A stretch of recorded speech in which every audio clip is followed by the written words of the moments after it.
말씀의 제목은 하나님의 섭리를 앞세우는 신앙, 사무엘하 1장 11절부터 16절의 말씀을 전하기를 원합니다. 하나님의 섭리를 앞세우는 자는 지금 현재 손해를 보아도 하나님은 결코 복된 자가 될 수 있음을 말하는 그런 핵심을 갖고 있습니다. 그런 내용 중에 하나님의 섭리는 아니지만 이 땅에, 집사님 한 번만 눌러주세요. 이 땅에 살아가는 동안에 어려움을 당하지만 결코 복된 일이 벌어짐을 말하고 있는, 집사님 한 번만 됐어요. 그래서 한자 수고, 고대 성어 바로 세웅지마가 있습니다. 그래서 중국 한나라 때 희남자의 책에 기록된 내용인데, 세웅지마라는 뜻이 뭡니까? 변방의 노인의 말이란 뜻입니다. 변방의 노인의 말인데, 집에 말이 기중하게 하나가 있는데 말이 집을 탈출했습니다. 그랬더니 얼마나 놀랐겠어요. 그래서 고난이 왔다, 집에 어려움이 왔다, 이런 생각했는데 더 멋진 준말을 데리고 왔습니다. 그랬더니 좋아라 좋아라 했습니다. 그런데 그 말을 가지고 아들이 그 말을 타다가 떨어져 다리가 부러졌습니다. 불행이 왔습니다. 말이 떨어졌으니 얼마나 또 힘들고 어렵겠습니까? 옛날에 농경 사이에 아들 하나가 일을 못한다는 것은 가정에 손해가 있었을 겁니다. 그런데 마침 전쟁이 일어나 군인들을 착출할 때 다리를 못 쓰는 사람은 군대에 나가도 소용이 없다. 군대 가지 않았고 착출된 많은 사람이 죽은 모습을 보면서 야, 이게 고난이 어려움이 다 이게 문제가 아니었다는 것을 우리가 알았다는 뜻으로 세웅지마라는 한자가 있습니다. 이 머피 법칙이 있습니다. 다 잘 안 되는 사람이 있습니다. 예를 들어서 세차했더니 차를 모처럼 세차더니 비가 와요. 그리고 또 안 되는 사람 보면 보험을 들었는데 사고가 병마가 하나도 없어요. 그런데 만길이 돼가지고 딱 안 했더니 그 다음날 어떻습니까? 사고가 나요. 이런 삶이 우리 가운데 있지 않아요. 그 반대가 셀리의 법칙입니다. 모든 일이 잘 되는 거예요. 그렇게 살기를 원하면 머피의 법칙에 따라서 안 된다, 실패다, 맨날 이렇게 하며 원망하고 불평하고 낙심하고 내 몸을 망가뜨리고 주변을 망가뜨리는 삶이 아니라 셀리의 법칙처럼 잘 된다, 잘 되고 있다라고 한다면 어떻게? 바로 하나님의 섭리를 앞세우는 신뢰하는 신앙을 가진 자에게는 행복한 일들이, 복된 일이 벌어짐을 말하고 있습니다. 이 하나님이 이 땅을 주관하시면서 믿는 자건 안 믿는 자건 질문이 뭡니까? 고난이 왜 있냔 말이에요. 고난이, 악이 왜 그냥 두시냐, 이런 질문을 할 때가 있습니다. 전도하다 보면 그런 일이 있고, 나도 믿는 자로서 왜 내게 이런 어려움이 겹칠까? 그것도 악인이 왜 잘 되고 있을까? 이런 질문 앞에 어떻게 대답을 하겠습니까? 두 가지 이미지로, 영상으로 한번 여러분에게 조금 쉽게 설명하기를 원합니다. 어린아이가 있어요. 막 태어난 어린아이 사진을 띄웠습니다. 막 태어나서 어린아이가 웁니다. 뱃속에서 엄마의 모든 영양분을 먹고 그리고 보호를 받고 안락하게 편안하게 10개월을 자랍니다. 그런데 새로운 세상으로 나왔습니다. 탯줄을 잘랐어요. 그런데 아이가 웁니다. 바락바락 웁니다. 이때부터 어려움이 생깁니다. 넘어짐도 있고 실패도 있고 인생의 생사고락이 그 아이에게 있습니다. 그렇다고 엄마 뱃속에서 계속 있으라는 법은 없지 않겠습니까? 새로운 세상이 열린 겁니다. 우리에게 잘 되는 세상이 열릴 수 있고, 어느 때는 어려움이 세상이 열릴 때가 있고, 우리가 45세 되면 노화되지 않아요. 노화되어서 내 몸에 여러 가지 질병이 걸리는 세상으로도 새로운 세상으로 열릴 때가 있다는 겁니다. 엄마 뱃속에서 평생 살고 온실안의 화초처럼 사는 인생은 아무도 없습니다. 어떤 인생도 없습니다. 어떤 교회도 없습니다. 두 번째로 어떤 시골 마을에 갑자기 건축이 이루어져요. 동네 어르신들이 놀랍니다. 시골에 초막집밖에 없는데 빌딩이 세워지는 겁니다. 그런데 어느 날 또 이 시골에 있는 그 빌딩을 허무는 사람들이 또 옵니다.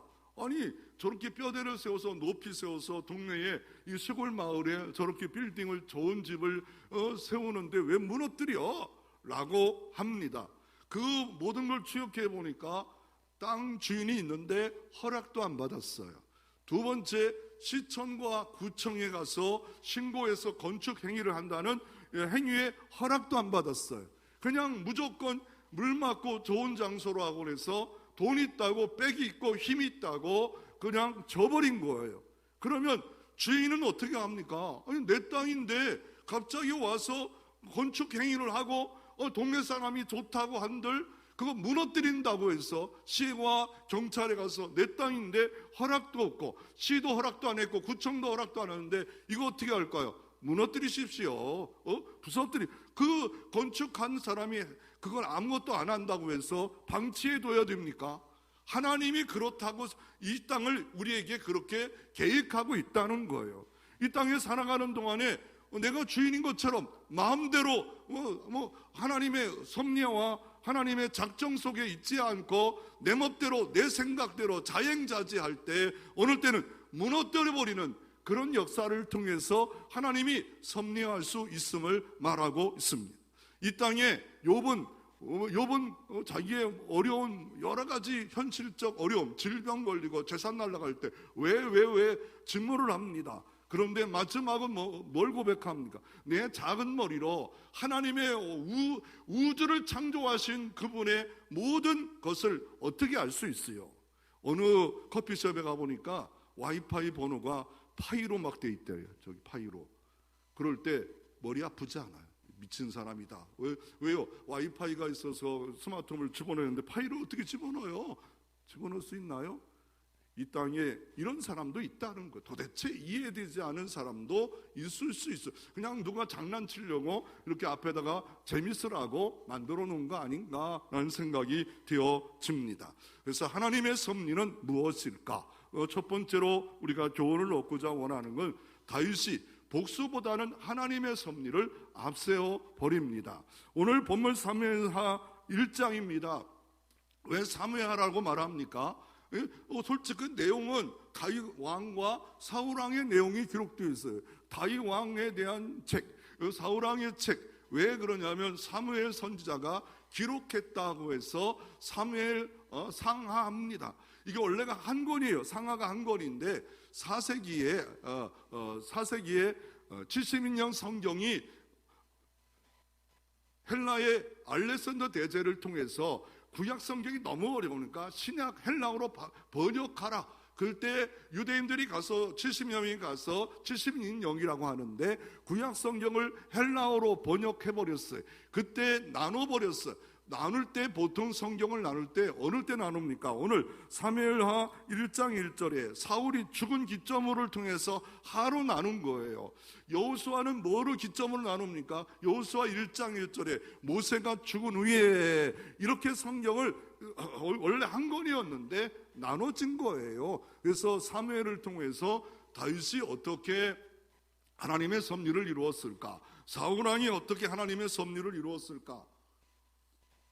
에 대해서 말하고 있는 내용이 바로 이 내용입니다. 그런데 어떤 일이 벌어집니까? 사무엘하 오늘 본문 읽었던 본문에 사울 왕이 전투에 나갔어요. 그래서 길보아 전투에 나가서 블레셋 사람과 싸웁니다. 적과 싸웁니다. 원수와 싸웁니다. 전쟁을 벌입니다.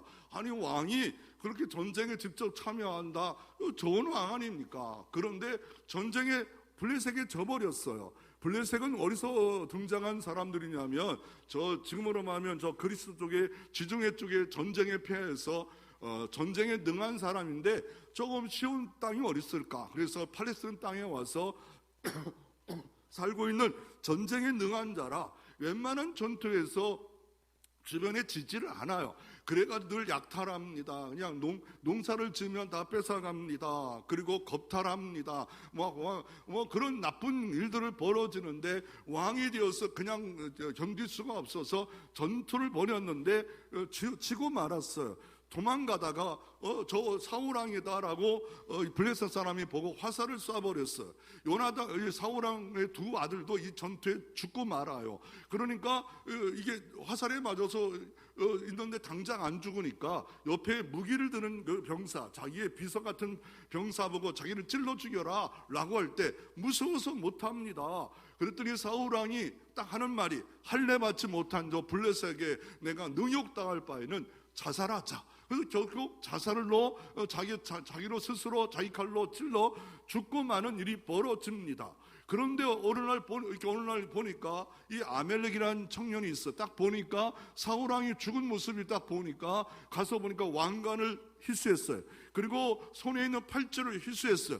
그리고 집에 올라가고 생각해 보니까 이것을 가장 이용 가치가 뭘까? 가장 원수였던 이 다윗을 만나면 참 좋겠다. 다윗을 만나 이것을 갖다 주면 상을 주겠지. 그래가지고 다윗이 있는 곳에 쫓아옵니다. 그것도 어느 곳에 있냐면 이방 지역에 있었어요. 이방 지역에 시글랏에 도피로 갔던 힘없는 다윗임에도 불구하고 그래도 뭔가 알고 있는 것 같아. 이스라엘에 와서 용사로 살고 있는 아메노 사람인지 가서 사울왕이 죽었습니다. 제가 죽였습니다. 상을 주세요. 그런데 어떤 일이 벌어집니까? 하나님의 기름 부은 자를 죽였냐? 청년이요, 아멜렉 저 청년을 죽여라. 아니, 상을 받으러 왔는데 죽임을 당하는 일을 벌어집니다. 아니, 죽일 뿐만 아니라 자기의 10년 동안 원수입니다. 사울왕이 다윗이 점점 인기가 있으니까 질투에 멀어서 10년 동안 자기를 죽이려 했던 원수였습니다. 더 나아가 장인어른입니다. 아니, 장인어른이 딸 줬으면 잘 보호해주고 자기를 군대 장교로 세우기도 하고, 그래서 잘하면 칭찬해줘야 되는데 시기심에 멀어가지고 이렇게 할 때 사울왕이 두 번의 하나님 앞에 실수가 있자 왕의 폐위가 되고 다윗이 왕이 된다는 사무엘의 선지자의 말을 있었습니다. 그런 가운데 어떻게 합니까? 다윗은 이 왕이 죽었으므로 기뻐해야죠. 10년 동안 도망다니다 이제 해결됐다. 만사형통이다. 그런데 어떻게 해요? 울어요. 옷을 찢어요. 금식해요. 그리고 애가의 노래를 만들어서 사람들에게 노래를 부르래요. 아니, 반대의 모습이 등장합니다. 왜 그랬을까? 다윗은 하나님의 섭리를 알았어요. 하나님의 섭리를 앞세우는 사람이었어. 그 이유 딱 한마디, 뭐냐면 하나님이 사울왕을 기름 부었다. 하나님이 왕으로 세웠다. 하나님이 세운 종이다. 내가 마음대로 할 수가 없도다. 하나님을 믿는 섭리사관, 이거 하나 때문에 다윗은 도대체 인간으로 평범한 사람으로 할 수 없는 비범한 일을 하고 있습니다. 그래서 사울의 죽음을 보면서 하나님의 섭리를 아는 다윗은 노래를 짓고 금식하고 슬퍼하고 같이 슬퍼하자 뿐만 아니라 사무엘하 2장에 보면 어떻습니까? 2장에 보면 하나님께 기도합니다. 이 사울왕의 죽은 사건을 통하여 하나님이 어떻게 하시겠습니까? 라고 했더니 하나님의 음성이 들려와요. 헤브론으로 가라. 아니, 이스라엘 왕으로 사무엘이 되겠다고 그랬으면 돼야지요. 그런데 헤브론으로 가래요. 그래서 7년 6개월 동안 유다 왕이 되고 전체 통일 왕국을 이루지 못합니다. 아니, 하나님, 제 마음은 지금 이럴 때 한번 왕이 돼서 멋지게 진 이스라엘 나라를 좀 만들어 보고 싶은데 왜 헤브론으로 가려 합니까? 여러분, 하나님의 음성이 들려옵니까? 분명히 뜻이 있는데 기다려라, 좀 더 기다려라, 좀 더 기다려봐라 라는 음성을 듣습니까? 오늘 예배 속에 음성을 듣습니까? 모든 자연 속에 하나님의 음성을 듣습니까? 아니, 분명히 사무엘을 통하여 왕으로 세웠다면, 사울왕이 죽었으면 이게 당연히 될 줄 알았는데 하나님께 기도했더니 헤브론으로 가래요. 그리고 7년 6개월 동안 기다려요. 그때 또 왕이 누가 되냐면 사울왕과의 저 자녀 중에 하나가 왕이 되어지는 역사를 보면서 낙심하고 좌절하고 다윗은 이럴 줄 알았는데 전혀 그런 모습이 없습니다. 다윗은 영안이 열렸어요. 지안이 열렸어요. 성숙한 수준이에요. 하나님을 어떻게 역사하는 걸 아세요. 그래서 우리가 헬리콥터 타고 높은 데서 이 땅 바라보는 자와 내가 여기서 이 땅 바라보는 자와 시야가 다릅니다. 아니 헬리콥터 타고 올라가서 만원경으로 이 주변을 보면 멀리도 보이고 다 보이지 않아요? 내가 보면 앞에만 보여요. 여기만 보여요. 요 문제만 보여요. 시험거리만 보여요. 낙심거리만, 손해거리만 보여요. 실패만 보여요. 이런 것들만 보여요. 이거는 근시안입니다. 믿음이 없는 겁니다. 하나님의 섭리사관을 하나님이 주인이시다, 이거를 알지 못하면서 우리가 신앙생활할 때 다윗 같은 하나님의 은총과 복을 받아 누릴 수 없는 겁니다. 그런 인물이 또 성경에 있는가요? 요셉이에요. 형들이 시기 때문에 죽이려 했고 형들의 시기 때문에 미디안 장사꾼에 인신매매하지 않아요. 나중에 형들을 만나요. 꿈이 이루어졌어. 형들 이제 큰일 났어. 내가 그냥 보복할 거야. 그랬더니 그렇게 하지 않잖아요. 창세기 50장 20절에 이렇게 말합니다. 어떻게 말합니까? 하나님이 악을 선으로 바꾸셔서 하나님이 역사하셨다라고 말합니다. 하나님이 하신 일이니까 형들 내가 보복하겠다 걱정하지 마세요. 하나님이 하신 겁니다. 나를 애굽에 보내서 나중에 이스라엘 민족이 가나안 땅에 들어갈 수 있도록 교도부 기초를 만들었고 더 나아가 하나님 되심을 온 세계에 알게 하는 이 모든 것을 선을 이루기 위해서 인신매매 죽음까지도 이렇게 하나님이 사용하셨다. 요셉은 하나님의 섭리사관을 갖고 신앙생활하기에 혼자 외롭게 쓸쓸히 애굽 제국에 젊은 나이에 팔려왔을지라도 오직 고랑되어 하나님 앞에서 하루하루를 살아갈 때 하나님은 주목하셨어요. 하나님은 들어주셨어요. 꿈을 이루셨어요. 애굽의 총리가 되어지고 민족을 살리고 가정을 살리고 구원 역사에 사용되어지는 도구로 붙들어 쓰시는 역사가 요셉에게 있었습니다. 다니엘도 마찬가지. 다니엘도 포로 잡혀왔지만 하나님 앞에 총리가 되어서 시기질투 당할 때 어떻게 합니까? 여전히 다니엘서 6장 10절에 예루살렘 쪽을 향한 창문을 열고 위층에 올라가 하나님께 기도하는데 감사 기도하였더라. 그럴 때 하나님이 천사를 보내주셔서 역사하시는 하나님의 섭리를 알기에 다니엘은 무릎을 꿇어요. 오직 감사해요. 이게 믿음입니다. 큰 믿음입니다. 큰 역사를 이룰 수 있는 믿음입니다. 그래서 잠언서 16장 9절에 이렇게 말합니다. 사람의 마음을 계획할지라도 그 걸음을 인도하시는 이는 여호와시니라. 그래서 하나님의 섭리를 알고 사는 자의 복은 뭡니까? 하나님의 섭리를 아는 자는 자기 손을 멈춥니다. 자기 생각을 멈춥니다. 자기 판단을 멈춥니다. 이 실패를 통해서 하나님이 세우실 것이 무엇입니까? 하나님 뭘 이루십니까? 그럴 때 성경은 이렇게 말합니다. 내가 손을 들어 여호와의 기름 부는 자를 치는 것을 여호와께서 금하셨다라고 할 때 야, 이거 주변에서 막 욕합니다. 다윗이 2번의 기름 부은 종을 죽일 수 있는 기회가 있었습니다. 그럼에도 불구하고 안 합니다. 하지 않습니다. 그럴 때 내 마음의 내적인 평안, 하나님이 하셔야 된다. 하나님이 이루셔야 된다. 이 내적 평안이 넘칠 수 있는 겁니다. 섭리를 앞세우는 사람은 지금 아멜렉을 상을 줘야죠. 그런데 하나님의 분별형이 있습니다. 분별합니다. 이 상황과 흘러가는 것 따라 말하는 것 따라 움직이지 않고 하나님이 분명히 벌써 하나님이 이 사울왕이 하나님의 저울에 마음에 안 들어 가서 전쟁에 죽든지 내가 직접 치든지 할 것인데 자기가 죽였다고 하니까 이건 뭐 하나님 자리에 아멜렉이 거짓말로 농간을 하는 것을 그대로 들었다면 다윗도 부족한 모습이 드러날 수밖에 없었지만 딱 중심을 잡아요. 하나님 말씀을 잡아 하나님의 뜻을 잡아요. 그리고 어떻습니까? 결국 다윗은 7년 6개월 동안 통일왕국이 되었고 가장 강력한 나라를 이루는 다윗이 목동이었지만 되어지는 역사가 있었습니다. 그래서 성경은 이렇게 말합니다. 베드로전서 5장 6절에 하나님 앞에 겸손하라. 때가 되면 높여주리라. 아멘. 때가 되면 높여주십니다. 언제? 겸손한 자가 어떻게 하나님의 뜻 앞에 하나님의 말씀 앞에 겸손하면 때가 되면 높여주리라. 구속의 때, 은총의 때가 있음을 말하고 있습니다.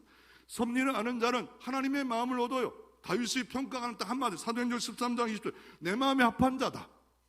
야, 하나님 보기에는 내 마음에 쏙 드는 자야. 정말 쏙 드는 자야. 그러면 밭을 보면 쏙 드는 밭이 있잖아요. 어떤 옥토밭이라는 거예요. 말씀을 듣고 지키고 순종하고 이런 자갈밭 길가밭처럼 말씀을 듣고 처음에는 기쁨을 하지만 낙심과 어려움과 시험이 있으면 하나님도 버리고 돈의 유혹에 넘어지고 마귀 귀신의 새들이 씨를 쪼아먹듯이 다 쪼아버려 아무 열매도 없는 30배, 60배, 100배가 경험되어지지 않는 삶을 살아가는 삶이 있을 수 있음을 말하고 있습니다.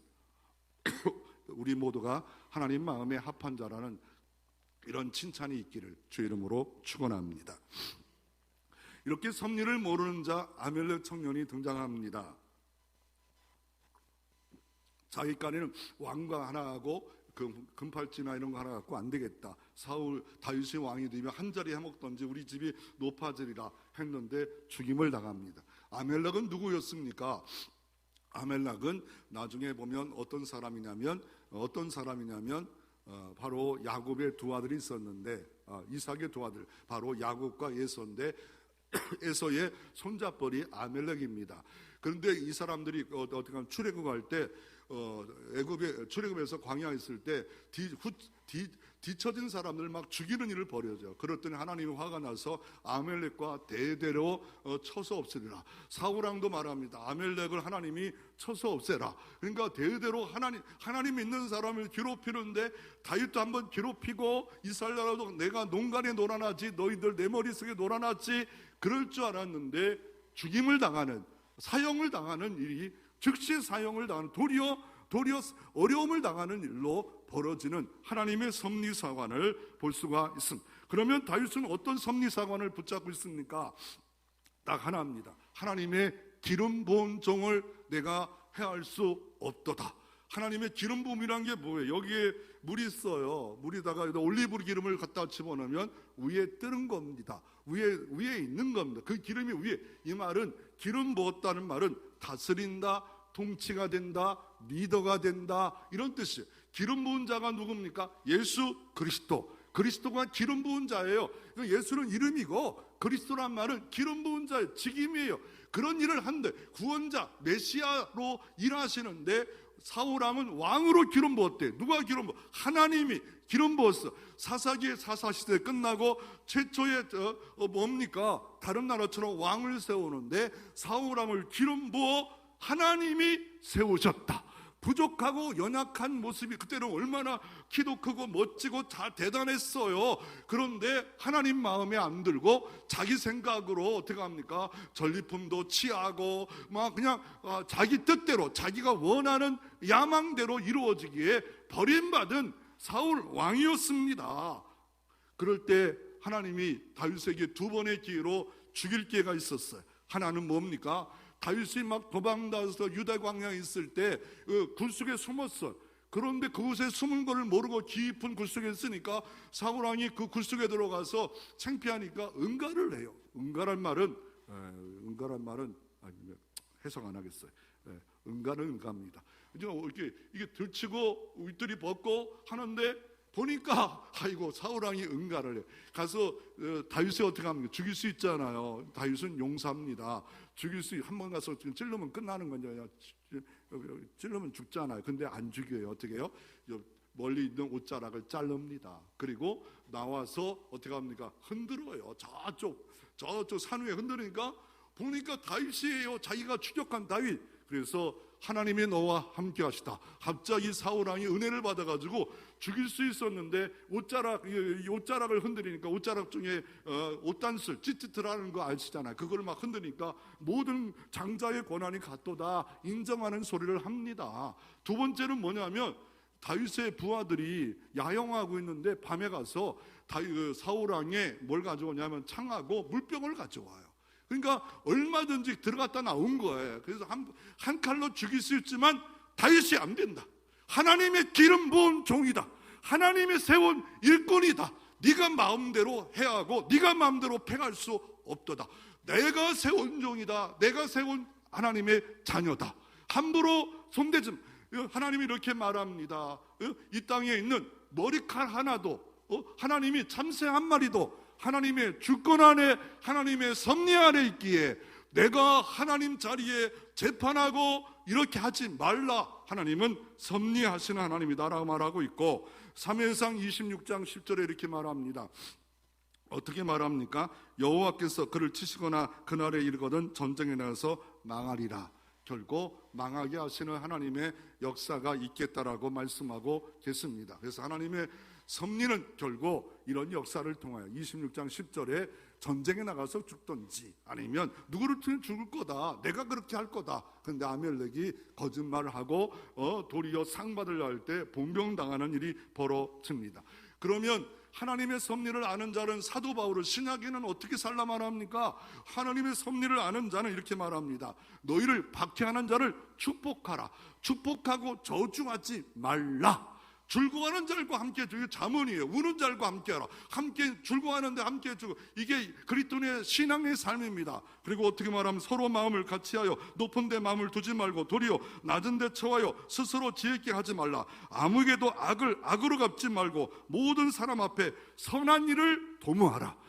모든 시간에 선한 일만 도모해. 선한 계획, 살리는 계획, 은혜의 계획만, 모든 일에 선한 계획만, 악한 계획 네, 하지 말라. 악한 행동, 이것도 뜻이야. 이러지, 악하게 사용하지 말라는 거예요. 선하게만 사용하라. 할 수 있거든 어떻게 합니까? 아무에게도 악을 갚지 말고 오직 모든 사람의 선한 일을 도모하라. 할 수 있거든 너희로서는 모든 사람과 더불어 뭐하라고요? 화목하라. 할 수만 있으면 화목하라. 그리하면 어떻게 한다고요? 내 사랑하는 자들아, 너희가 친히 원수를 갚지 말고 하나님 진노하시니 맡기라. 기록되었을 때 원수 갚는 일이 내게 있을 때 내가 갚으리라. 주께서 말씀하시니라. 내가 원수가 줄이거든 먹이고 목마르거든 마시게 하라. 그리하여 내가 숯불을 그 머리에 쌓아 놓으리라. 악에게 지지 말고 선으로 악을 이겨라. 이렇게만 살면, 선으로만 살면 하나님이 만사 형통할 줄로 믿습니다. 하나님의 은혜를 알아야 돼요. 섭리를 알아야 돼요. 어떤 선교사님이, 외국 선교사님 초창기에 한국에 들어와서 선교를 합니다. 그런데 집사님이 어느 우리 교회 초신자인데 지금 회갑잔치를 해야 되는데 가서 예배 인도를 해주세요. 그래서 집사님들, 여집사님 3명 냈고 미국 선교사가 한국에 회갑잔치를 하려고 하고 가다가 보니까 뭐 해야 되는지 까먹었어. 그래서 오늘 무슨 잔치라고요? 무슨 예식이라고요? 회갑이라고도 하고 육순이라고도 하고 환갑이라고도 합니다.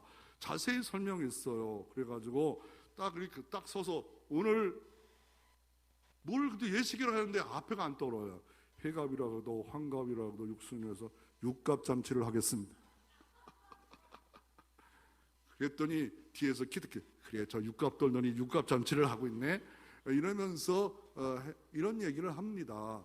옛날에 서생원이 그런 얘기가 있잖아요. 서생원이 MC를 보는데 천생연분을 해야 되는데 할아버지가 당신과 나 사이 했더니 뭐라고 했다고요? 평생 왼수라고 말을 했대요. 당신과 나 사이.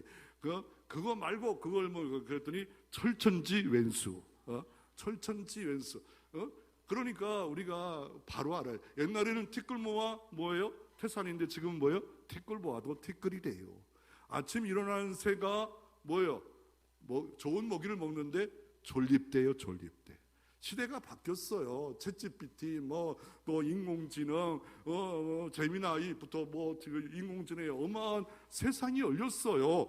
그러니 우리가 하나님의 섭리도 아는 자는 이 다윗처럼 행동할 수 있는 겁니다. 그러니까 하나님의 마음에 합한 자입니다. 이런 사람이 누가 있어요? 요셉이 그랬잖아요. 요셉이 아까도 말한 대로 인신매매에 당하고 모든 것을 할지라도 창세기 50장 당신은 나를 헤아려 하였으나 하나님은 그것을 선으로 봐. 분명히 당신도 잘못했다. 그런데 하나님이 섭리하셨다. 애굽 땅도 섭리하신다. 그래서 하나님이 그거를 선으로 바꿔주신, 이렇게 요셉처럼 복이 있는 가정, 자녀들 여러분을 통해서 이루어지기를 바랍니다.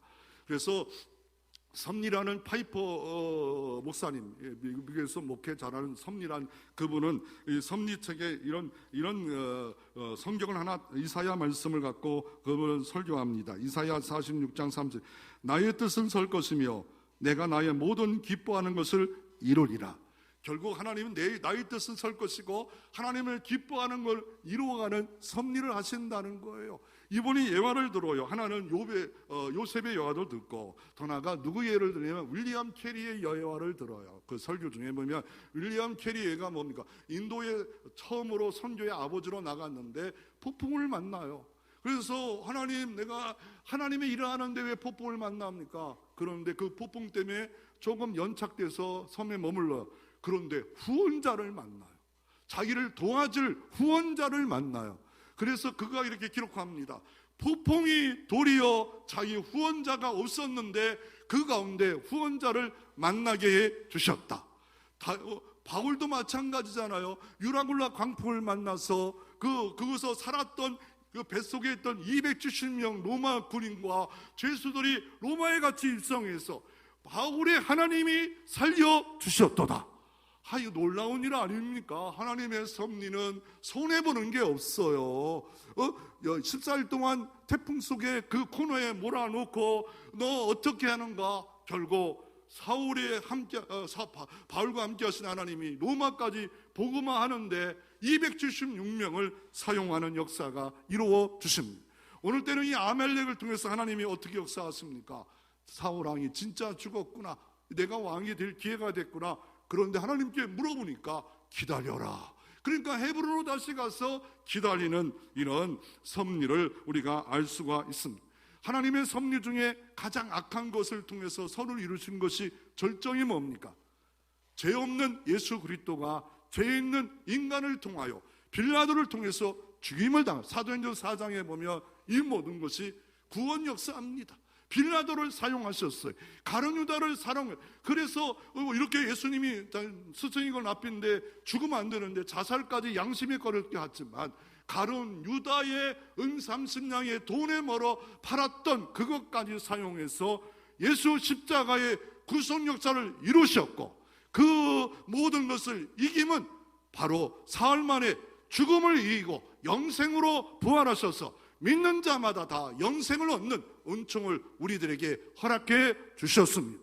다 이루셨고, 그 이루심을 믿는 자는 실패 같고 낙심 같아도 이기신 주님을 앞세우면 이기신 주님이 우리도 또한 이기고 복으로 바뀌고 역전되는 역사가 반드시 여러분 가운데도 약속이기에 이루어질 줄로 믿으시기를 바랍니다. 하나님을 믿으라, 그리고 말하라, 태산을 옮겨놓으라 말하라, 그러면 그대로 되게 해 주시겠다고 말씀하고 계십니다. 모세를 통하여 하나님은 섭리하셨습니다. 모세가 어떻게 합니까? 모든 애굽에 있는 사람들을 다 죽이래요. 이스라엘 사람들은 너무, 이스라엘 남자들이, 아이들이 너무 많이 태어나서. 그런데 어떻게 합니까? 엄마가 어떻게 합니까? 날강에 띄워서 띄워놨을 때 이제 지켜봅니다. 그런데 바로 황제의 공주가 그걸 어떻게 합니까? 그 아이를 데리고 갔지요. 그리고 40년 키웁니다. 그런데 히브리 사람들이 애굽 사람들이 고난당하는 걸 보고 때려 죽여버립니다. 땅에 소문나서 미디안으로 도망갑니다. 그리고 40년 지난 후에 모세를 부르십니다. 때가 됐다. 너는 이집트 가서 우리 민족을 구원해서 가나안 땅으로 가라. 그럴 때 변명 핑계를 댑니다. 내가 한다, 내가 이루어져. 10가지 이적을 베풀어 주시고 마지막 장자의 죽음, 유월절 피의 은혜를 통하여 구속의 은혜를 이루셔서 결국 하나님이 모세를 통하여 하나님의 구속의 역사를 이루십니다. 그래서 히브리서 11장 1절에 믿음으로 모세는 장성하여 바로의 공주의 아들이라 칭함받기를 거절하고 도리어 하나님 백성과 함께 고난받기를 잠시 죄악을 누리는 것보다 더 좋아하고 그리스도를 위하여 수모를 애굽의 모든 보화보다 더 큰 재물로 여겼으니 이는 상주심을 바라봤습니다. 애굽의 모든 보화보다 바로 그리스도 때문에 고난당하는 것을 더 크게 본 이유는 상 주실 주님이 더 크게, 더 넓게, 더 폭 있게 주시기에 주님을 바라보고 고난을 자처했다라고 말하고 있습니다. 이 땅의 섭리에 대해서 쉽게 예를 들면 퍼플 조작을 맞추는 어린아이가 있습니다. 어린아이가 3살짜리도 4살짜리 5살짜리도 조각 하나하나를 맞춰가요. 그럴 때 엄마 이거 뭐야 할 때 엄마가 그거 다 필요한 거야, 잘 봐봐. 그런데 1단계 끝이고 2단계 3단계 5단계 나중에 뭐 어마어마한 것도 합니다. 그와 마찬가지로 인생의 퍼플 조각을 맞춰가는 하나님이 내 인생의 억울함조차도 요셉처럼 사용하셔서 얼마든지 하나님 역사할 수 있다. 하나님은 아름다움 섭리하신다. 그래서 다윗은 시편 23편에 여호와는 나의 목자시니 내게 부족함이 없으리로다. 내가 사망의 음찰 골짜기를 다닐지라도 해를 두려워하지 않으면 주의 지팡이와 막대기가 나를 안위하시나이다. 원수의 목전에서 하나님은 상을 베풀어 주시나이다. 내 평생에 여호와의 인자하심이 선하심이 정녕 나를 따르니 내가 여호와의 집에 영원히 거하리로다. 그러면 이거를 이렇게 하나님의 섭리가 뭘까? 하나님의 섭리의 집사님 히터 좀 꺼주시면 돼요. 하나님의 섭리의 3가지 요소는 뭘까에 대해서 한번 정리 좀 해보기를 원합니다. 하나님이 이 땅을 작정하셨어요. 하나님을 계획하고 하나님은 모든 생을 작정할 때 2가지 기능이 있어요. 하나님은 창조로, 하나님은 섭리로 이 세상을 이렇게 운행하고 계십니다. 하나님은 모든 세상을 작정하셔요. 이렇게 운행하신다는 때 창조와 섭리라는 것이에요. 첫째 창조라는 건 뭡니까? 만유를 창조하셨어. 완전하게 창조하셨어. 말씀으로 창조하셨어. 그런데 인간만큼은 흙에다가 생기를 불어넣어서 인간을 창조하셨어. 모든 만유를 창조자가 여호와 하나님이십니다. 그 창조자 하나님이 일하심을 뭐라고 말해요? 섭리하신다. 하나님이 창조자 전능자가 일하심을 섭리다라고 말합니다. 이거를 창조 섭리라 하는데 하나님의 섭리의 3가지 방법이 있는데 3가지로 이렇게 요약할 수 있는데 하나님은 보존, 하나님은 창조한 걸 보존하신다, 통치하신다, 인간과 협력한 3가지 보존, 통치, 협력 3가지 방법으로 이렇게 일하시는데 그래서 하나님의 섭리의 3가지 요소입니다. 성경은 이렇게 말합니다. 히브리서 1장 3절에 그가 만물을 능력의 말씀으로 붙드셨다. 능력의 말씀으로 온 우주를 붙드셨대요. 골로새서 1장 10절에 만물이 그 안에 함께 섰느니라. 만물이 주님 안에 딱 섰대요. 이게 섭리라는 거예요. 그러니까 하나님은 창조하신 모든 피조물과 인간에 대한 뜻이 바로 하나님의 지속적 활동을 섭리하신다. 그걸 작정 안에는 창조와 섭리가 있고 섭리 안에는 보존, 통치, 협력 3가지가 있어요. 3가지. 그러면 보존은 뭡니까? 하나님의 만물을 존재하도록 계속 붙들고 유지하심이고, 통치는 하나님의 모든 피조물 목적을 함께 다스리시고, 섭리적 인도, 협력, 하나님이 인간의 자유주와 역사 속의 사건을 통해서 뜻을 이루어갑니다. 만약에 예를 들어 구원 역사에 하나님의 섭리가 있다라고 할 때 왜 하나님이 작정하시고 그냥 예정하셔서 구원하시면 되는데 교회를 세웠어. 협력하신다는 거예요. 이 모든 협력까지도 하나님의 작정 안에 다 있다는 거예요. 섭리 안에. 이거를 실제 삶의 예를 들면 뭐냐면 이 테피리스트 자수 그림이 있습니다. 저는 자수를 잘 못해요. 옷이 떨어져도 한 땀 한 땀은 안 해봤는데 이제 해봐야 될 것 같아요. 나이가 드니까 그것도 해봐야 될 것 같아요. 한 땀 한 땀 이 바느질을 해봤자 보기는 흉할 건데 한 땀. 근데 이 테피리스 그 자수 그림을 당근을 하는데 밑에서는 몰라요. 거꾸로 보면 뒤에서는 몰라요. 그런데 앞에 보면 그 전문가는 당근을 만들어. 하나님은 우리가 알 수 없지만 예를 들어서 뭡니까? 남극에 빙산이 있다면 우리가 보는 건 요만큼밖에 안 보여. 밑에 7분의 6이 있는데 안 보여. 하나님의 섭리가 안 보여. 요셉의 섭리를 안 보여. 모세의 섭리를 안 보여. 고난과 실패와 낙심과 마이너스 섭리를 우리는 몰라요. 근시한 적에 하나님을 신뢰하지 하나님의 눈이 없어. 헬리콥터 타고 올라갈 수가 없어요. 하나님이 얼마나 대단하십니까? 얼마나 대단하면 우리의 머리의 1분에 70조의 명령이 왔다 갔다 합니다. 1조도 아닌 내 머리에 70조의 명령이 왔다 갔다 한다니까. 이 70조 명령이 하나만 예러가 나면 멈추는 거예요. 병원 신세 지는 거. 70조를 내가 어떻게 관할합니까? 70조를 일본의 70조가 내 이 머릿속에서 뭐는 뭐 어떻게 하고 이 머리카락부터 시작해가지고 온몸을 70조가 내 머리에서 때리고 있다니까요. 일본에. 그걸 어떻게 명령 체계를 내가 만들 수 있겠어? 어떻게 그걸 관리할 수 있겠습니까? 아이고 70조 내가 1조만 관리하 죽어요. 그거 내 몸에 핏줄 얼마나 할까? 지구 2바퀴 반이에요. 심장 뛰면서 2바퀴 반을 이 혈관을 돌아서 여기까지 다시 돌아오는 이 모든 하나님이 창조한 이 모든 것을 우리가 어떻게 관리할 수 있겠어? 하나님은 그토록 그렇게 만드신 거예요. 온 우주를 만들었어. 그래서 이거를 뭐라고 하냐면 첫 번째로 보존하신다. 하나님은 천지 만물을 붙드신다. 그래서 느헤미야 9장 6절에 오직 주는 여호와시니 하늘의 하늘과 이럴 성질과 땅과 땅 위의 모든 만물을 지으시고 다 보존하오니 모든 천군이 주께 경배하나이다. 우리가 할 일은 경배하는 것입니다. 두 번째로 통치하는 겁니다. 다스리는 겁니다. 계속적으로 다스려요. 하나님이 안 보이지만 다스려요. 그래서 이렇게 말합니다. 제비는 뽑으나 경영하시는 분은 하나님이시다. 모든 생사화복의 경영자는 하나님이다. 이걸 뭐라고요? 통치하신다. 협력하세요. 아까도 말씀드린 대로 하나님은 자기 깊으신 뜻을 우리 마음에 소원을 두고 행하신다고 빌립보서 2장에 말씀하고, 누구는 비전이 있습니다. 근데 하나님이 일하신 거예요. 내게 비전이. 교회가 가난합니까? 교회가 부족합니까? 교회가 연약합니까? 불평으로 늪속에 들어가는 게 아니라 그것 때문에 내가 복의 통로가 되어지기를 원합니다. 부흥을 원합니까? 나의 시간, 나의 물질, 나의 재능, 나를 가지고 하나님 부흥의 도구로 사용해 주시옵소서.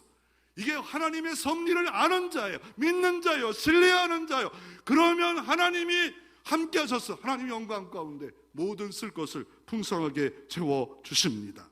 하나님의 섭리를 모르는 자를 이신론이라 한자 합니다. 뭡니까? 하나님이 시계를 만들어 시계공이 만들어 놓고 제대로 가는 것처럼 하나님은 천지 창조해놓고 뒷짐지고 계신다. 그래서 악이 막 득세한다. 아닙니다. 하나님 지금도 역사하시지만 악이 이렇게 일어나는 이유가 허용적 작정이라 그래요.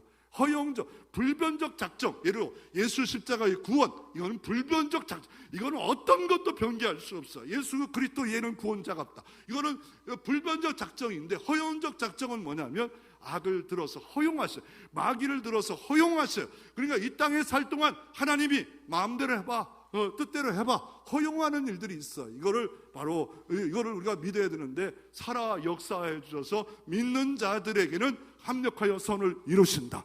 이게 바로 믿음의 사람들이에요. 그래서 하나님의 섭리 방법은 특별 섭리와 두 번째로 통상 섭리가 있어요. 자연 질서. 예를 들어서 오늘 입동이 지났잖아요. 11월 7일 입동이 됐잖아요. 근데 갑자기 여름으로 들어가. 그러면 뭐 사람들이 막 공황이 올 거예요. 막 그렇지 않겠어요?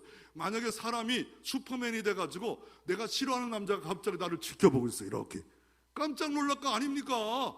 하나님은 자연 질서의 하나님이요. 질서의 하나님인데, 질서를 통하여 통치하는 통상섭리가 있고 비상섭리가 있다. 구속의 역사의 비상섭리, 하나님이 믿는 자가 기도함으로 말미암아 태양이 머무르고 기적이 일어나는 비상섭리로 전능자는 할 수가 있습니다. 그를 비상섭리라고 하고 있는 겁니다. 오늘 다윗은 어려움을 만납니다. 힘듦을 만납니다. 그럼에도 불구하고 하나님을 섭리를 앞세울 때 복이 되었고 복을 만드는 자가 되어졌던 것처럼, 하나님의 섭리를 앞세우고 평생 살아갈 때 여러분을 통하여 복의 통로가 되어지는 역사가 있기를 주의 이름으로 축원합니다.